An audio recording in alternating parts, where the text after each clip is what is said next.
and we dedicate a lot of our time to going as fast as possible. But when my grandpa was diagnosed with Alzheimer's, it was a very unexpected bump in the road for us. It's important to notice if older family members are acting differently, experiencing problems with their memory, or having trouble with routine tasks.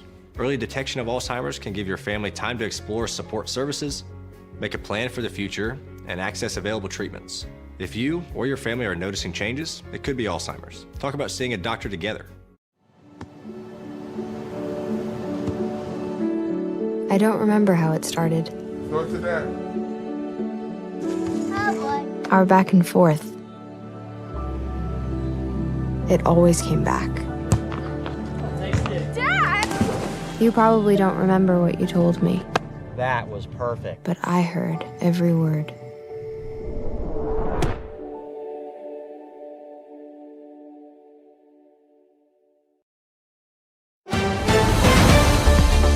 Mississippi's trusted weather experts. This is Mississippi Live Weather at 10.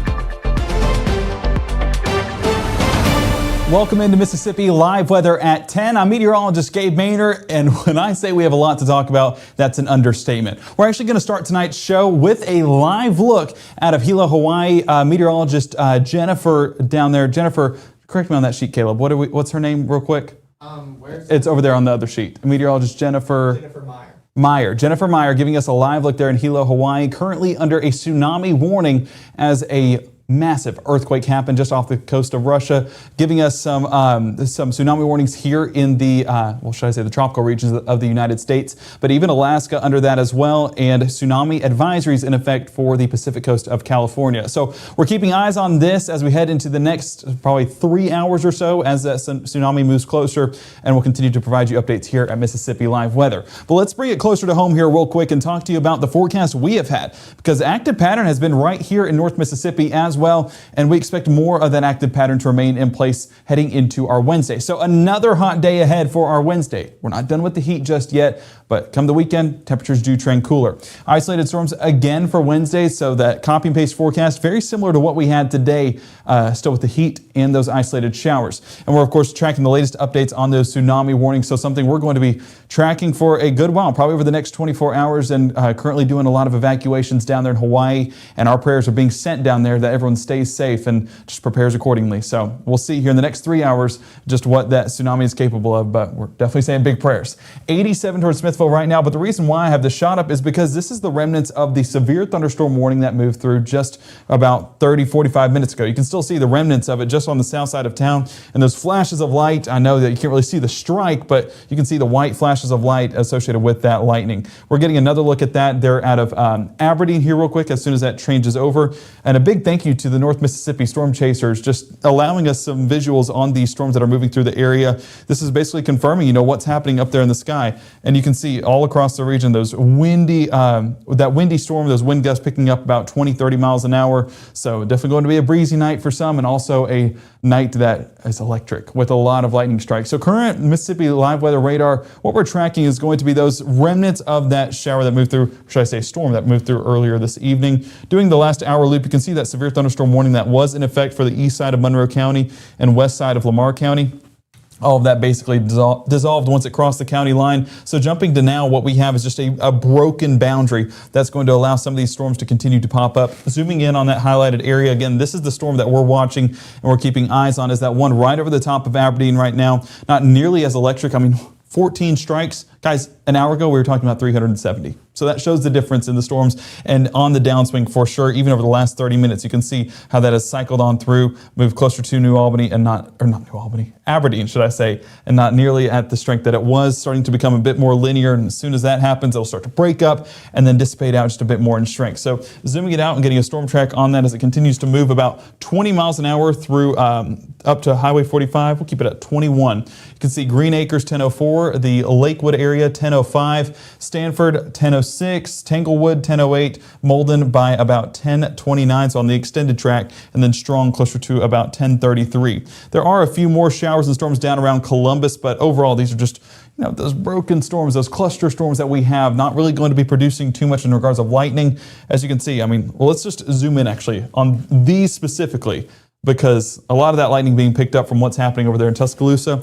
We have 3 strikes total over the last 10 minutes, so not nearly as impactful as that storm up north. So that's why we're keeping eyes on it, but not expecting anything major right over downtown Columbus right now. So probably getting a good little downpour before that dissolves on as we head in further into the night. So keeping eyes on all of this. We're also keeping eyes on power outages, and so far we don't have any to report there in Monroe or Lowndes County, but these are a little bit late in their populating those outages. So we're keeping eyes on this as well. If you do have any outages, please report that to your electric power association so that way they can get that handled ASAP.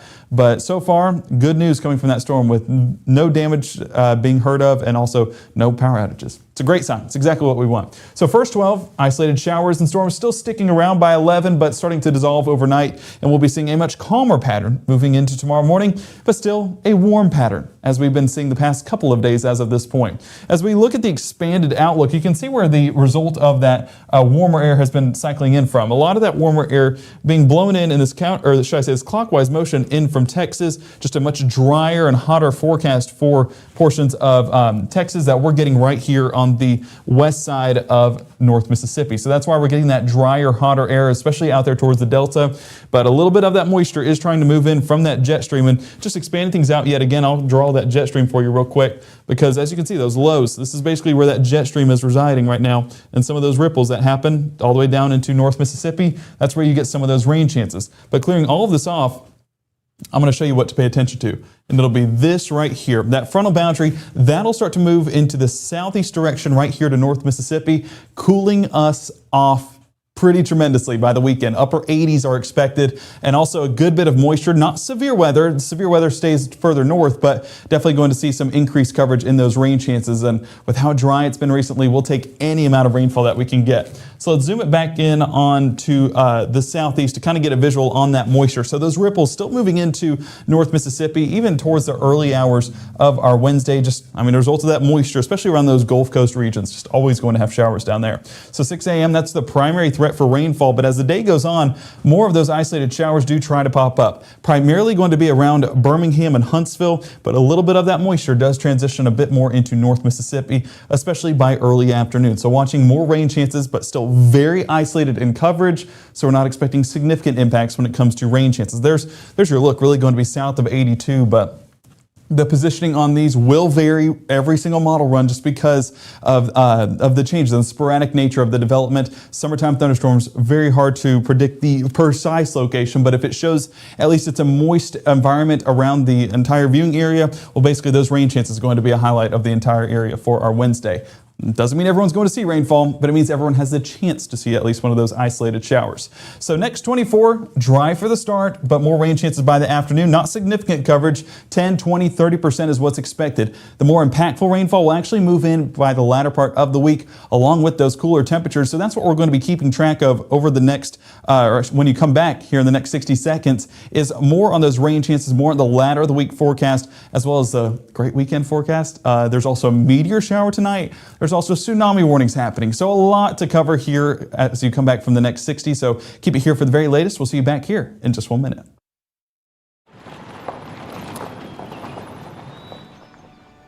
You need some help? Your tow chains are a little loose. Could spark a wildfire. I could show you how to secure them properly if you'd like. Sure. Thanks a lot. Anytime. You should check out SmokeyBear.com. They've got a bunch of tips on wildfire prevention. Only you can prevent wildfires.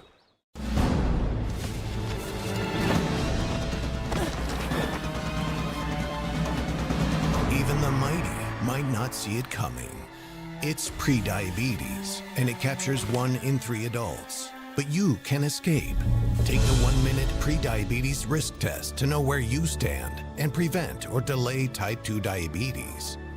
Be your own hero on smartphones everywhere at doihaveprediabetes.org.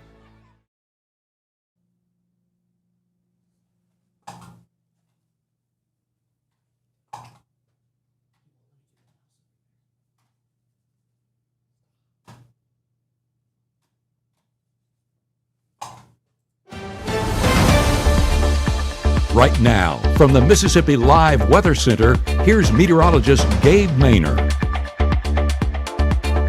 Welcome back to Mississippi Live Weather. Another electric night, especially for folks along the Alabama state line, as this severe thunderstorm moved through Monroe County and Lamar County there towards Alabama. So that electric night, we're talking about 370 strikes for over a 10-minute time frame. That was how active that cell was. So folks are driving across 278 and across Highway 6 towards the east side of Monroe County got a great light show, but fortunately not seeing any outages and not seeing any damage come from Monroe County. So that is always what we want whenever storms like this happen. But a cool meteorological feature that you can see is look at that band that's right out ahead of it. And we could basically tell when that storm was going to be on a downward trend because that boundary, that line that we're talking about, that band, once it gets out ahead of the storms, well, then it just completely dissolves behind it. So once that boundary got away, then the storm's lifespan just basically ended like that. Now, more of those further to the south are picking up on that boundary. So more of those showers and storms moving into Noxubee and Pickens County. We're watching for some of that activity. Not going to be severe, but you see how this other boundary from Tuscaloosa County started to move in as well, and those things clashed together. Well, then that's where the storms took place. So this is basically, your summertime pattern where those two boundaries are interacting and then going to produce some more of those isolated showers and storms. Again, not severe, but could see a few more rumbles of thunder than what it's producing right now as those boundaries collide together. So paying attention to that here in the next couple of hours, but there's a look at that storm. I mean, what we're seeing right now is the little bit that's left there towards Aberdeen, but even that's on the downward trend as well. So not going to see anything too significant. Wind mode basically shows you that we're still pretty gusty, about 20, 30, 40 miles an hour on the leading edge of that line about 9:30 this evening, but now that has since dissipated out to about 10, 20 miles an hour. Same thing with those severe threats. Still showing a little bit of a hail core on that storm there towards Aberdeen, but that's way elevated in the sky. So what's making it to the surface is melting in the process. So not reaching it all the way to the ground, but a good heavy rainfall, that can be expected, and even a few rumbles of thunder within that Aberdeen storm. But this was a look at Monroe County from one of our weather watchers, Samuel, out there in the field. Just a great shot of that electric storm, and I'm sure that he could have snapped his camera twice and got it within a matter of 5 seconds. That's how frequent that lightning was happening. Another shot from him there in Monroe County. I mean, highlighting the storm tops. This was probably on the downward trend of that storm because you can see the wispy nature at the top of the storm, so it's not getting that rigid pattern whenever you have those strong updrafts. But still, I mean, a great shot there highlighting. You can see the entire towering cloud. I mean, that's just an incredible picture. So thank you to our weather watchers in the field giving us eyes in the sky. And if you have any pictures that you want to submit, make sure to send them. Mississippi Live Weather. We love sharing what you guys see and, of course, having it right here on the broadcast. So 5, 6, and 10, you might see more of these come tomorrow evening. But looking at temperatures right now, that's really been the story and will continue to be the story for our Wednesday. Mid to upper 80s still right now. That is well above average for what it should be at 10 o'clock at night. And we'll trend down, but not by much, into those overnight hours. Tomorrow morning, we're starting in the upper 70s, but climbing back into the upper 90s by the afternoon. And isolated chances of rainfall will be back in the forecast. So rainfall there for some, but not everybody. And that's the unfortunate part about it. So more than likely, you're going to see the heat rather than see the relief. So this is a look at our overnight forecast. And unfortunately, those cloudy skies, once again, highlighting a good portion of our area. So it's going to be another night where it's that low cloud base, keeping those temperatures relatively the same, not cooling us off too much. But the unfortunate part about this forecast is we do have that double meteor shower peaking tonight, and so not going to get the best eyes on that. If you want to try and look, it's on the southern end of the sky, getting a good visual. About 20 to 30 meteors per hour are expected, which Caleb and I did the math at 6. That's about 1 meteor per 2 to 3 minutes. So there you go. So 7 a.m. starting out again on the drier side, but that cloud cover is sticking around. And where that cloud cover does stick around, mid to upper 70s expected. Where it's a little bit clearer, could be down into the low 70s for some parts. So still above average, but getting more of that relief moving in on the oncoming days. So into our Wednesday, yes, it will be dry for the most part throughout the day, but moving into that early afternoon time frame, that's when we can expect that first batch of moisture to start moving in. Now, chances are not overly high. We're talking 20 to 30% coverage by peak coverage by the afternoon, but that's really the extent of it. Here you go, those isolated cells trying to form, but overall not going to be too much widespread chances. Still very much isolated to the southern half of our viewing area, and that's where those chances will primarily be. But a few of those making their way north, and so basically if you're in North Mississippi, have the umbrella in the back seat just in case, but don't go into the day expecting it. I feel like I say that every single broadcast. But high temperatures, that is going to be the story upper 90s to triple digits still in some parts. You see 100 there in Greenville, 98 Bruce, 98 Grenada, 96 down there in the Golden Triangle. So no matter where you are, hot conditions going to be in place. It's just going to be that brief relief we may experience with a few of those isolated rain chances. Heat indices 105 plus with 110 out in the Delta. So that extreme heat warning is in effect, and those excessive heat advisory is probably going to be in effect for our Thursday as more of that hot weather sticks around. So into the overnight hours on our Wednesday, there's your batch of moisture that does try to linger in the area. But again, overall, once that sun sets, it does not last too much longer. It just interacts with the last of those boundaries as we move overnight. But there's your saving grace. Just say thank you to that big blue front moving in there towards Arkansas and northwest Mississippi by the early hours of our Thursday. That cold frontal boundary extending all the way across our viewing area by noon, and a few of those scattered chances of rainfall trying to stick around, but not overly impressed on the coverage of moisture. The main thing this front is going to do is cool us off, which we'll take. We're not complaining whatsoever. But hopefully that can produce a little bit more of those rain showers because we do need that rainfall here in North Mississippi. I was talking to someone earlier on Facebook because they said, we got so much rain surplus last month. How are we talking about drought right now? Well, when you have all of that at one time, unfortunately, you can't do like hibernation, store it in throughout winter and then use it when you need it. It's all used at one time. And so if it's all rained at one time and it never rains again, well, unfortunately, you're going to get into a drought very quickly. And so we need that rain to be spread out over a long period of time to where we can actually sustain that moisture and sustain our crops and things of that nature. Because what happened with a very moist May and a very moist June, unfortunately, is a very dry July so far. So rainfall is appreciated and we need more of it into the latter part of our July and then into the start of August as well. Usually our driest month, so it's no surprise. It's just not really appreciated because we need that moisture. So high temperatures still, as I mentioned, heat advisory is probably still going to be in place, not just because temperatures are in the mid 90s, but also because heat indices are once again showing 105 plus. So yes, a bit of that will be drawn back, but over there in the Delta, still expecting those extreme heat warnings to be in place. It's just going to be another hot, muggy day for our Thursday before some of that cooler weather moves in. This is a look at our forecast for our Wednesday. Wednesday until 8 p.m. is how long we have these extreme heat warnings in place for. Still remains to be seen where we draw that back for those excessive heat advisories on Thursday, but I do expect at least a little bit of a downward trend for our Thursday, or should I say, for our Thursday. And then by Friday, Saturday, Sunday, some areas might not even have a shade of orange or pink at all, just because we're going to be so much cooler. 90 for Friday, 88 for Saturday, and 87 by Sunday. Rain chances, of course, peaking for your Thursday and Friday. Saturday, Sunday, much more isolated in nature, so that'll even add to the relief from what we'll see with this cooling trend. Now into the midweek of next week, temperatures do climb back, so enjoy what we have for our weekend. Not very often that we see temperatures in the upper 80s here in North Mississippi in late July.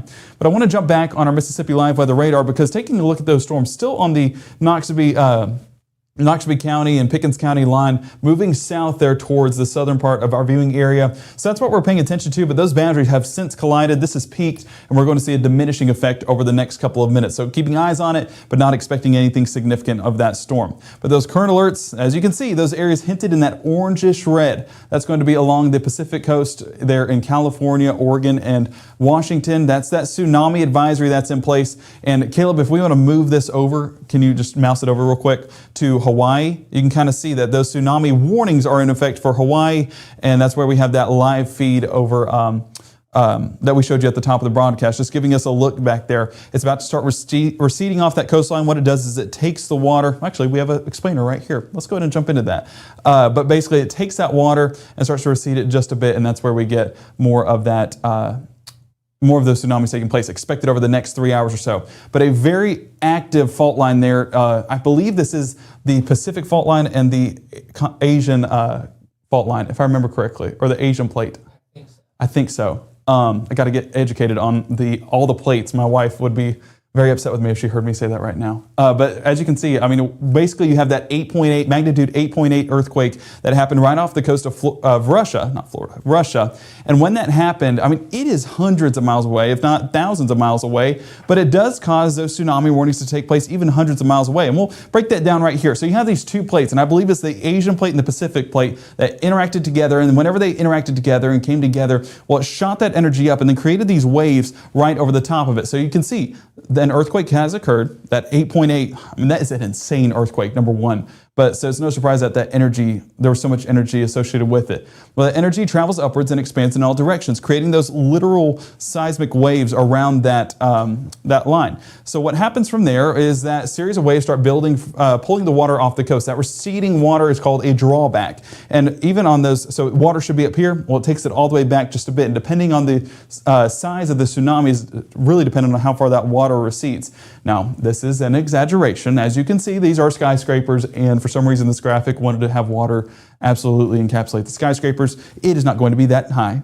This is a big exaggeration, but it does show, it moving into people's homes possibly, and just, their life. So that's what we're watching. That could take place in Hawaii and Alaska. As those waves get larger near the coast, that energy is forced upward. I mean, you can see that whenever that water recedes, it has to create these waves somehow. And so those start to move inland right into some populated areas, so evacuations are taking place, and hopefully the folks do stay safe. Again, I want to say a prayer for them as that is happening, because you never want anyone to experience what they're more than likely going to see here in about 3 hours. So that shallow sea floor equals a larger wave, when of course with more drawback, you see more of those waves move inland, higher wave crest, and that multiple waves also crash on shore. It's not that typical, one giant wave moving in. It's a series of waves that start to move in with all of those waves of energy. So that they crash on shore, spread well inland, and they have to recede somehow, and that's when they take back some of those structures. They could also take back just, loose things that are hanging around. Whatever it breaks free, it's going to take back into the ocean. So paying a lot of attention to that and saying lots of prayers for folks in Hawaii, Alaska, California, Oregon, and Washington. So those tsunamis, they travel hundreds of miles, and you saw exactly that with that earthquake that happened in Russia impacting us here in the United States. So it does not take extreme matter of distance to actually see impacts. So looking at those controlling factors, the earthquake magnitude, 8.8, very high. Earthquake depth, that I do not know off the top of my head, and the earthquake type, I do not know off the top of my head, but we know with an 8.8 magnitude earthquake, that's all you need to really get a significant series of events. Fortunately, I will say that with where the earthquake took place, it was not in an extremely populated area, so that is the good thing I've seen from this, but we're still getting reports of what exactly took place and who exactly was impacted. And I do want to end, because I know that folks are about to, head to bed, but before you head to bed, if you can wait another hour and a half, you'll get a good look at the meteor shower if it is clear, and hopefully we get at least a few breaks in that cloud cover to where you can see this double meteor shower that's taking place. It is a mostly cloudy forecast, but it's going to be at least drier for all of North Mississippi. So take a step outside, see if you can see at least a little bit of a break in those clouds, and then just wait out there for about 15-20 minutes, get your eyes adjusted, and then you'll be able to see up in the sky and hopefully get a visual on some of those meteors. And of course, submit those to the Mississippi Live Weather app. We want all those pictures, and I know that we have fantastic photographers out there letting us know what's happening. This is 20 to 30 meteors per hour, so this is a pretty significant event, and one that I would love to get visual on. Might go take a peek at the sky when I leave the studio. So something to look forward to, and just ending it on a good note. But please continue to say a prayer for those that are going to be impacted in Hawaii, Alaska, and all over the Pacific coast. And hopefully this isn't anything too major, but we'll see. We'll see come the morning, and we'll talk more about it tomorrow evening. So all the more reason to tune in. Mississippi Live Weather at 5, 6, and 10. We'll provide you the latest details on those rain chances here in Mississippi, as well as the cooling temperatures going forward. I do want to say before we go, Mississippi Live Weather app, make sure to download that today to get the very latest information. You would have seen the tsunami warnings that went into effect. And you would have also seen that we went live talking about that. We also went live for the severe thunderstorm warning on the app, right? Access right at your fingertips. Why pass it up? So make sure to go download the app today, and you can scan the QR code on your screen, iOS and Android, to get that done immediately. We thank you so much for joining us tonight at 10. We'll see you back here tomorrow evening at 5. We hope you guys have a fantastic Wednesday. We'll see you here real soon.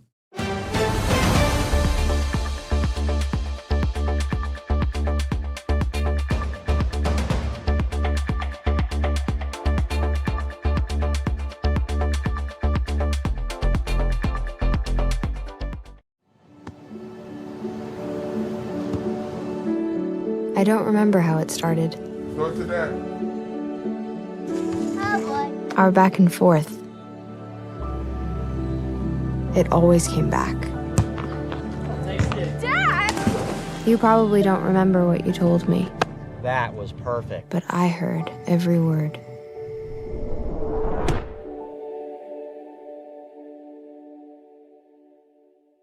March 24th, 2023 was a normal Friday. You know, we knew the weather was not good, but we needed to take shelter, and we didn't have shelter. My husband and almost 2-year-old daughter, Ethan and Riley, they did lose their lives in the storm. We're still recovering from it. We'll always be recovering from it. Matt Laupon cares about the community. He's not just there to collect a paycheck. I feel like Matt Laupon has proven himself trustworthy.